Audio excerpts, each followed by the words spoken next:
views and opinions expressed in this program are those of the participants and do not necessarily reflect the views of BronxNet or the program underwriters.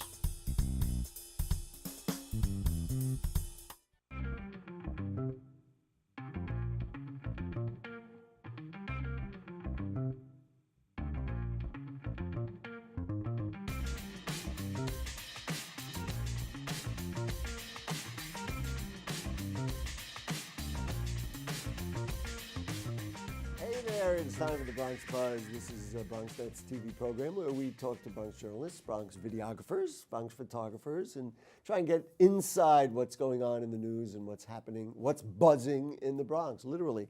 And today, February 28th, is the 30th anniversary of this, frankly, horrible incident of terrorism that happened in the Bronx. And I'll tell you straight up before we bring our guest on that I remember it happening. It was actually prior to my entry into the professional aspect of Bronx journalism. And the fact that they put out this complete volume with pictures and the whole thing and commentary and everything else really put it into focus for me. So let's go across the Bronx and say hi to my buddy Michael Hinman, the current editor of the Riverdale Press, which is very relevant for this story. Nice to see you, Michael. Good to see you too, Gary. Congratulations on really a wonderful document, and when they start looking at awards for the year, I hope you will put this out in there. The Riverdale Press, and we're going to hold that picture up. We do have photos we'll show in a minute. Don't show the photos yet. Was bombed on this day, early in the morning on February 28th, 1989. Why don't you give us the background and then we'll break it down. Yeah, I mean, really what happened was that several days before, Buddy Stein, the longtime editor of the paper who actually won the Pulitzer Prize a decade later here, he actually, he wrote an editorial that was defending bookstores. Like there was a local bookstore here, Paperbacks Plus, on Riverdale Avenue, that was still selling the Satanic Verses, which is that infamous Salman Rushdie novel that had the Ayatollah Khomeini all upset in Iran. And he was basically slamming the major chain bookstores for taking the book off the shelves, saying that it was actually making it more dangerous for those who chose to keep it up, because who knew that somebody might come in and bomb them. Well, then a few days later, in the middle of the night, somebody drove up to the front of our offices where they used to be on Broadway, and threw 2 Molotov cocktails through the front window, and basically it gutted the entire offices, with fire. There are so many angles to this, and frankly, and your front page story on it really captures the whole thing. In addition to all the other angles of it, one of the things I did not recall. And you talk about it, and I want to pursue that a little bit, is that the people who did it were never caught. That apparently somebody was seen jumping in a car and somebody chased them, but they lost them as they drove down the Henry Hudson Parkway. So I guess, from a journalistic point of view, do we really know that that's why this was done, or is it a very logical presumption? Yeah, I mean, it's because nobody was ever caught, and there were awards offered. I mean, Mayor Koch had offered like $10,000. All the major dailies at the time also offered money for it. I believe it was when I was interviewing Buddy Stein about this. I believe what he was saying was that that somebody, like some law enforcement officers, I think it might have even been the local precinct, received a call in an accident that they believe was Pakistani right after the bombing took place, that did take credit for the bombing and said it was in response to that. But whether that's credible or not, we don't know.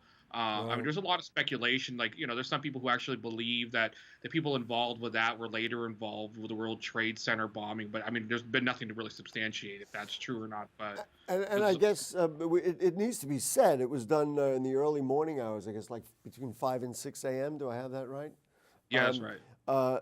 And thank goodness they didn't do it in the middle of the day. But I guess they felt that they wouldn't get away if they did it, or would have a harder time getting away. This way they could do it in the dead of night. I'm curious, Michael, about you. Now, you have been with the paper for how long? A couple of years? It'll be 2 years now, in a couple weeks, actually. Were you aware of this, let's say, before you took the job? Had you heard about it? And then did you know a lot about it? Or has it been, of course, it's part of the legacy of the paper, so you would have had to learn about it. So I'm just curious about how it got to you and what your personal and professional impression is of the entire incident. Well, when I first started talking to the Riverdale Press, I was actually living in the Caribbean at the time, kind of retired more or less. And You're way too young for that. I'm sorry. I had to interject that. I look old right now. I don't know. Right. Everybody says I look old, but with this beard. But no, it's just that. So when I did my initial research, of course, the firebombing is the very first thing that comes up because it really made such national attention and even international attention at the time. But this happened in February of 1989. I would have been 12, I think, Right. and I was living in Pennsylvania. But but I was always a news junkie, so I was eating up all kinds of news in this. And this was just a couple of weeks after the whole Salman Rushdie thing really started blowing up. And I do recall, like I couldn't tell you where the paper was or who it was or where what it was called, where it was located, but I remember reading about a newspaper that got bombed in the United States, and I remember being shocked about that because that's not the kind of thing you hear about in the United States. You'd hear about it. You didn't hear about it in those days. Nowadays you hear. We know about that Coast Guard guy that was arrested. That's right. Yeah. Now, sadly, and that's where, like, we never actually marked this anniversary this way before. I mean, we've had, the 25th, 20th anniversaries and stuff. We've never actually covered an anniversary this in depth. But one of the reasons why we did it wasn't just because we felt that this was the right time to really do that, but it's also, I think, because where we stand, where journalists stand, especially with our safety, where, I mean, I'm in community journalism and we should all feel, this should be the safest job for journalists, really. A protected job. I'm going to call it a protected job. But even now, I mean, we always have to be kind of nervous about that. Like, Yep. I don't actively tell random people, like, hey, I'm a journalist. I want to mention that I thought that one of the reasons that you did it was just kind of the serendipitous that Thursday, February 28th, the day your paper comes out, was actually on the anniversary. I guess that comes up every 7 years, but it kind of made sense to do that. It helped. It helped a lot for that. Yeah. I just needed to be marked. It had to be talked about. I want to show a couple of the photos. I will mention that both Bernard and Richard Stein are going to be on Bronx Talk this Monday night beginning at 9 o'clock, and we're going to break that down. It will be, I believe, the second time that they will appear on that show together. But I want to just show, I don't know if Michael can see the photos that we're going to show, but let's put up some of the photos, and Michael, I'm sure you'll recognize Yeah, I what think they are. I'll probably be able to see them. Okay. So, folks, let's get the photos up. Where are we? Do we have them? Somebody let me know. There we go. So this is just a wide shot of the paper. This is what it looked like. So imagine, and this is, I'm unaware of this stuff until I read your edition. Imagine putting your life savings into this well-respected newspaper. They bought the building, I think, about 22 years prior. And then you get a phone call that there's a fire and you show up, and that's what it looks like. Let's keep moving it on and see the next photo.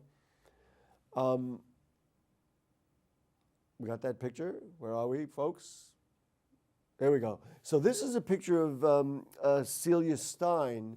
Why don't you just give us a word about who she is and what this is her standing and I guess looking at this incredible thing that she was proud of bombed. Incredible. Yes, Celia was a co-founder of the Riverdale Press. Her and her husband, David Stein, founded the paper in 1950. They purchased this building on Broadway in 1967. And, both of them were children of immigrants that didn't have a lot of money. And for them, this was a really big point of pride that their business was doing so well that they could actually purchase this building. And for Celia, her husband had passed a few years before this. And she's Buddy and Richie's mom. She was, and always, I never got to know her, unfortunately. I wish I had, but she was always that, probably one of the strongest women in any room that she would walk into by far, probably the strongest person in the room. And let's show the next photo, which is a photo of her, kind of a tight shot of her so you can see who she is. Go ahead, Michael. Yeah, and that image, with her looking at the building, I don't believe that had been published before, actually. Really? Because all the photos that were published were always of her. Let's get the next photo, folks. We're always of her looking very strong, which is, the way she was. Like this picture here, this is more, because she was a very, very strong personality, very strong leader, and people loved her and respected her. And I don't think she was the kind that really liked to show weakness like that. But But you this, know, this was this was a very unkind cut. I mean, this was a very difficult thing. I want to ask about another aspect of it, which I guess I was aware of at the time, but didn't focus on it. And let's just keep rolling some of these photos, folks. Here's a picture of the Riverdale Press burnt out, literally. The fact that they made a point of not missing a week and still went out and published the paper that day, that is an extraordinary achievement. Alex Mitchell is going to be the next guest, and he works to put out the Bronx Times every week, much like you put out your paper. That is amazing to have the offices bombed out, but then be so determined that you're going to go and make sure that the next edition comes out right on time. Amazing. What's funny about that, is that because of, back then, not everything was computerized. Most of the stuff was done analog, all the paste up and everything. So actually most of the paper, because the paper deadline the next day, that day was supposed to deadline. So most of the paper was already, over at the print shop.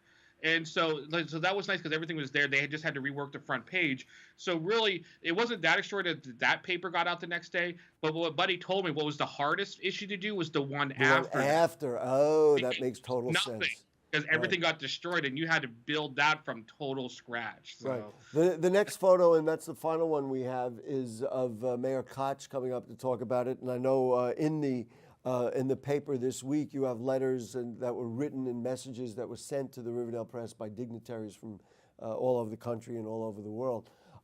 Michael, other activities, or are you just going to let the paper fly and see how it goes this week, or anything else to talk about? And I want to hint because I got Buddy and Richie coming on Monday night. Yeah. No, we did dominate a lot with the firebombing this week, but there's a lot of other things still happening up in in the Riverdale Kingsbridge area. So the paper has a lot of other things happening, including an awesome waffle thing that was happening at the Hebrew home, which I know sounds like it's kind of silly to cover, but there's really a good medical reason for it, especially with patients with dementia. And it's a fascinating story that Simone wrote. So Simone Johnson. It is still an award-winning paper for many good reasons. Happily, this didn't hurt anybody physically, but was a reminder about the seriousness of the kinds of attacks we're getting on media. And I feel it all the time. I know you do, and many of my friends and colleagues in media feel it all the time. Thank you so much for putting out a great edition, part of the Bronx's legacy, part of the Bronx's history, and hopefully all the news we have from now on will be happy news. I hope so, Gary. Thank you, Michael Hinman, editor of the Riverdale Press. All right, we're going to take we thank Michael for joining us. It's just an extraordinary thing. We're going to take a short break and maybe change the tone a little bit. We'll not be talking about firebombing with Alex Mitchell of the Bronx Times. Don't go away. Sure, I look cute now, but when my owner lost his job, it was rough. I was living on the street, and one night, me and this Cocker Spaniel got into it so bad, I wound up looking like an ice cream cone. I cried a little bit, but thankfully I got rescued, so I'm running, I'm jumping, all back to my old self, and I'm ready to give unconditional love, even if you put a lampshade on my head.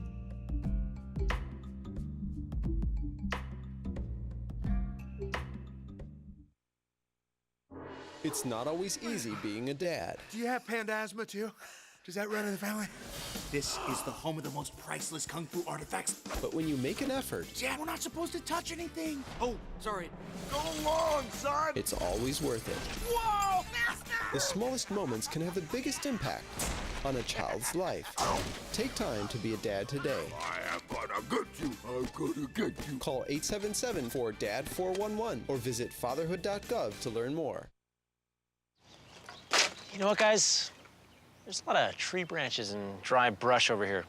We should probably move the bonfire over there.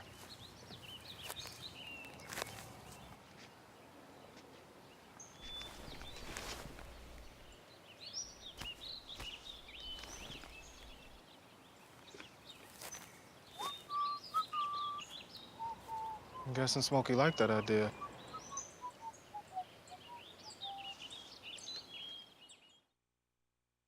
Hey, it's Ava, and this is Tess from Vivo's Do It Yourselfie, where we recreate the hottest looks from today's biggest music videos. After cleaning out our closet, we have a lot of clothes we don't wear anymore. Like this old t-shirt. It's not garbage, it's actually a brand new rug. And to make it, all you need to do is cut, tie, and glue. Cut the t-shirt into strips. Tie the strips into knots. And glue the knots to the bath mat. I love it. Give your garbage another life. And recycle.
All right, back with you on the Bronx Buzz.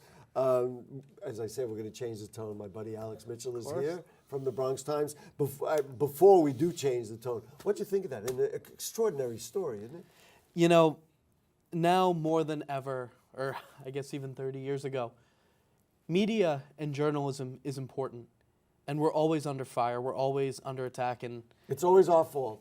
It's always, you know, we're like an offensive lineman. We always just get the brunt of it. We never get a compliment glory. ever. No, the glory. But it's important, and it deserves a lot of support. I mean, they were certainly heroic. Anyway, let's talk about a few things. One of the stories that you wrote about, which people are, especially in the East Bronx, are like, what? The Pelham Bay Diner was sold, but now the land was sold to somebody else. Why don't we talk about the deal that you wrote about? So, multi-million-dollar deal for a diner. Hold the mayo on this one. You're so funny. He is funny. I appreciate that. I like that. We got a good thing going on. So, a multi-million-dollar deal. Jeff Sutton, who is a commercial real estate developer based in Midtown Manhattan, picks up the diner's lot for $10.25 million. He has a bunch of different commercial properties scattered throughout mostly the North Bronx, which are like Rite Aids, T-Mobiles, even Payless Shoe Sources, that kind of real estate. So you imagine something like that will be coming to the land, but after 37 years, now we're getting something else. And, you know, to be honest, I'll have what he's having. So there you go. Well, you know, I got to say, when I saw that price for a piece of property that's next to highways, that's at the junction of, I thought for a piece of land, now I realize you say it's for the price of the diner, but he's not buying the diner. He's buying the land plot, he's buying definitely. The land. Now, you know, so I thought it was, and I'm not an expert on real estate prices, I thought it was a pretty good deal. In other words, if you're going to put up, you probably have enough room to put a couple of stores on there if that's what you want to do, or a big restaurant. You can make a lot of money in a spot. You could like develop a strip, or you could even go upwards. You could put, you know, housing, condos, something nice in there, which is definitely the trend in the Bronx. Do you have a sense? I have heard a number of different options. People talked about their favorite stores, so they want a Whole Foods or whatever. Do you have a sense of what might be there, and then of course, what do you think should be there? So it's definitely going to be commercial. That's what he does. So it's not going to be the housing. All right, cross that likely not.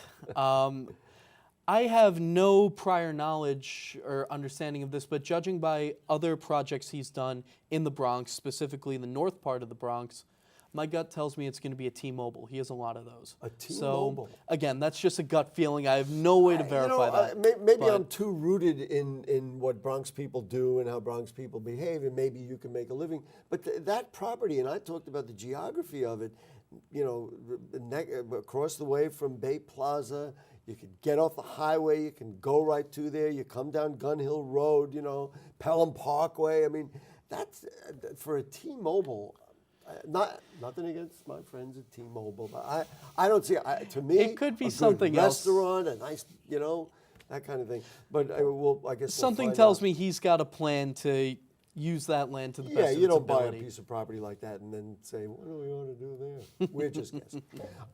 Let's talk about the public advocate. I really haven't had a chance to talk about that in public yet. I moderated one of the debates.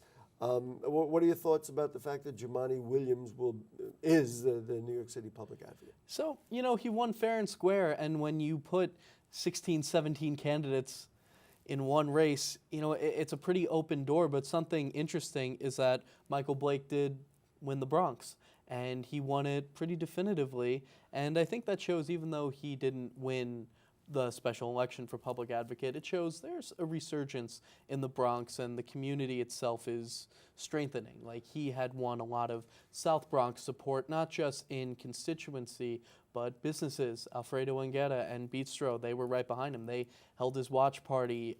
Bronx Native, they were supporting him. They were doing a lot of digital campaigning. So there was a grassroots sense to that campaign. Absolutely. Well, the way I looked at it, and if you take a step back and you look at what people call the major candidates, I'm going to talk about that in a moment, and I have some strong feelings about that since I did moderate a debate, as you know.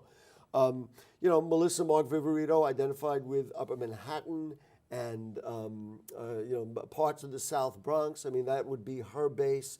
Jumaane Williams identified with Brooklyn. You have Ron Kim and also Eric Ulrich, who are centered in Queens. It's almost like it was borough versus borough, and which borough could bring out the most people. I don't think there was another candidate, high-profile candidate out of Brooklyn. So if he got all those Brooklyn votes, and he had the track record of having run for attorney general, for deputy governor, right? That's what he ran for. Then the numbers just play that way. I mean, that's how I feel about it. And that's like I said, that's what you get. So excuse me. So when you say that Michael Blake won the Bronx, and that makes sense. But Bronx, there weren't enough to come out and put him over the top. Go ahead, I'm sorry. But things are changing, and it shows a pathway that the Bronx is resurging. And the way Blake strategized digitally was similar to what Alexandria Ocasio-Cortez did, what Alessandra Biaggi did, and it just shows that it's a successful way to innovate and to bring out the young voters, which is what the Bronx is becoming. Well, certainly from a political point of view, and that's a larger question. We'll see how that plays through the various establishments. There's one big difference. He is an established politician, whereas neither of the women that you mentioned are. I'll tell you, this is my point of view on it. There were 16 candidates, and at BronxNet Television, we take that very seriously.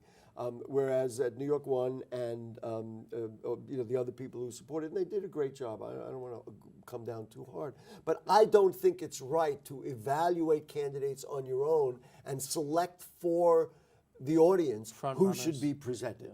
In other words, if they're all out there, it's not for you, meaning the media, to decide that. And that's why at BronxNet, we eliminated that concept and said, if we're going to do it, everybody needs an equal chance. And so, having said all that, I thought that for the debate that I ran, for the debate that BronxNet did, I thought Benjamin Yee was the best candidate out there and won that debate hands down. I really thought so, and I talked to other people who watched the whole thing and thought so also. And listen, maybe he shouldn't have been the public advocate, maybe he doesn't have enough experience or whatever it is. I would personally like to have seen the public see him on New York One in those big debates. That's my diatribe. But it makes sense, right? Yeah. I mean, and it's what BronxNet's commitment to voter literacy has always been about. Yes, anyway, so thank you for giving me a chance to have my say. Of course. It's your show. In fact. Let's talk about this wonderful music teacher in Hunts Point, Melissa Salguero, who won a Grammy Award for being a music educator. Why don't you say what she's up for? She's up for this incredible award. So when I had spoken with her, I said, Melissa... Was that recently or way back when? Oh, yeah, a couple of days ago. Oh, okay. So I said to her, Melissa, it seems like every time we speak, you've just raised the bar a little bit more, literally. So she is up for, and she'll find out at the end of March, if she wins... End of March or end of February? End of March. Oh, okay. So it's a month away. But she found out she's a finalist for the Global Teacher Prize, which encompasses $1 million grant for her and her school. and she's going to Dubai on St. Patrick's Day, ironically, to find out. The ceremony itself is on... In Dubai? In Dubai. Wow. She finds out Sunday, March 24th, a week after, whether or not she wins, but she is a top 10 finalist from over 100,000 applications, or 10,000, pardon me, in 179 countries It's worldwide. unbelievable. Only one from America. It is Remarkable. Absolutely unbelievable. You think about it, let's just say we had and there are these kinds of contests, there are top 10 teachers in New York City. You would Just say, my the city. goodness, that would be, out of the hundreds of teachers we have, that would be amazing.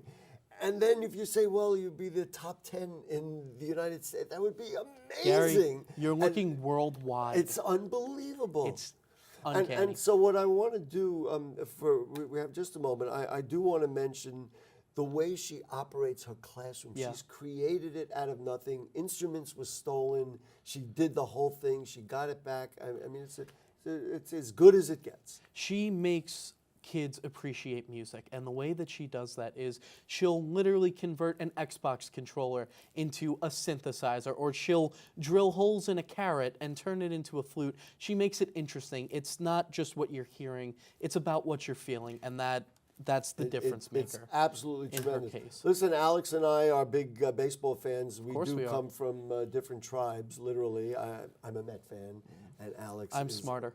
So. or he thinks he is.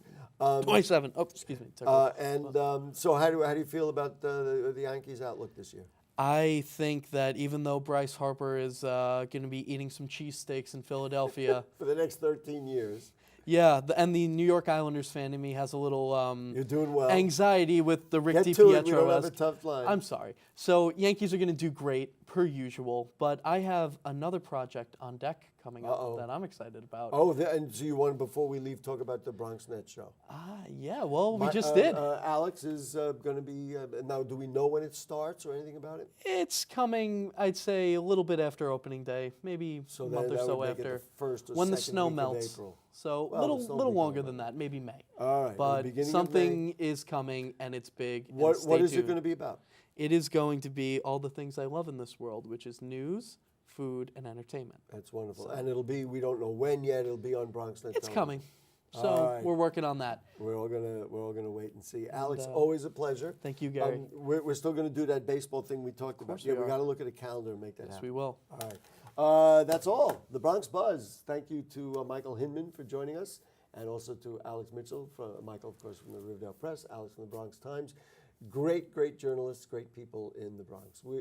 Buddy Stein and Richie Stein will join us Monday night to pursue dialogue about this incident happened 30 years ago at the Riverdale Press. Good night. See ya.